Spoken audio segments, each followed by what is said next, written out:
नमस्कार।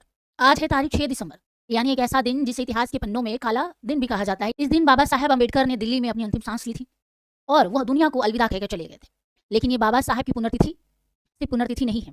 ये जाते जाते उन्होंने हमारे बीच में एहसास की एक ऐसी रोशनी पैदा करके गए, समाज में एक ऐसी रोशनी फैला कर गए जो हमें असमानता और लोगों के बीच में भेदभाव को दूर करने का काम करती है। उन्होंने बताया कि मैं रहूं ना रहूं, मैं इस दुनिया से भले जा रहा हूं, लेकिन याद रहे मेरे विचार, मेरे लोगों से जुड़ी हुई बातें जो मैंने आज तक समाज को दिया है, जो भी मैंने संघर्ष किया है, वो हमेशा हमारे बीच में रहेगा। मेरे पार्थिव शरीर रहने से कोई फर्क नहीं पड़ता, लेकिन मेरी विचारधारा है, मेरे द्वारा बनाया गया वो संविधान हर इंसान को एक समानता का अधिकार देगा, वोट करने का अधिकार देगा। महिलाओं को, स्पेशली महिलाओं को, उनके जीवन से जुड़ी हुई बहुत सारे ऐसे अधिकारों की जब बात हम करते हैं तो वो सारा दिन बाबा साहब अम्बेडकर का है। अगर मैं आज आपके सामने खुलकर बातें कर रही हूँ, मैं अगर आपके सामने अपनी मर्जी से कपड़े पहनती हूँ, तो इसकी देन कोई और नहीं है, बाबा साहब भीमराव अम्बेडकर है।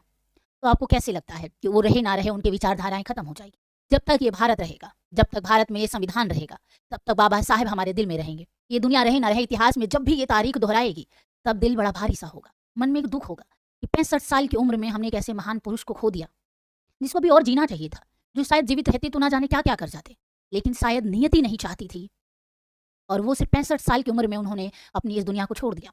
लेकिन वो मात्र 65 साल की उम्र में उन्होंने वो करके दिखा दिया जो आज के ज़माने में कोई 150-100 साल जी के भी नहीं कर पाता।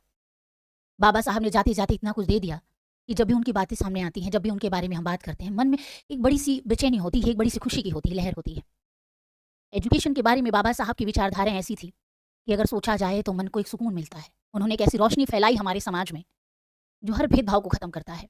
लेकिन हाँ, अभी कुछ बातें हैं, शायद बाबा साहब नहीं चाहते थे कि लोग बटे, लोग नहीं चाहते थे वो कि लोग आपस में लड़े, जाति के नाम पे लड़े, लेकिन क्या करें, हमारा समाज ऐसा अंधभक्त बन चुका है कि वो अभी भी वो जाति के नाम पे लड़ता है। पर याद रखिएगा, जाति के नाम पे आप कितना भी लड़ लीजिए, जब कानून के सामने आप आते हैं तो आप सबके लिए कानून एक बराबर है। और उस कानून को बनाने वाला कोई और नहीं, बाबा साहब भीमराव अम्बेडकर थे। वो एक दलित समाज से आते थे, उसके बावजूद भी उन्होंने बोला कि सुनिए, ये सबके लिए बराबर है, आप कितना भी लड़ लीजिए, लेकिन आप जब भी कानून की बात करेंगे, जब भी आप किसी से सवाल जवाब करते हैं ना, तो आपको पता होता है कि मेरा अधिकार क्या है, और उस अधिकार के बाद पर ही आप किसी बड़े से सवाल जवाब कर सकते हैं, आप किसी भी नेता से सवाल जवाब कर सकते हैं। तो बाबा साहब अम्बेडकर ने बहुत कुछ दिया और आज सिर्फ भारत नहीं, विश्व का हर कोना बाबा साहब अम्बेडकर को पूछता है, हर कोई उनको याद करता है।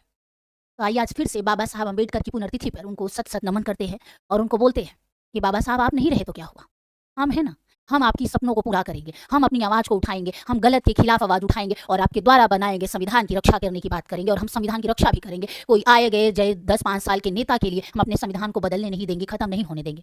और हम जाति के नाम पे नहीं लड़ेंगे, हम यंग भारत के यंगस्टर हैं, ये हमारा भारत है, हम नई जनरेशन के भारतवासी हैं, हमारा भारत हम खुद बनाएंगे आपके संविधानों के सहारे।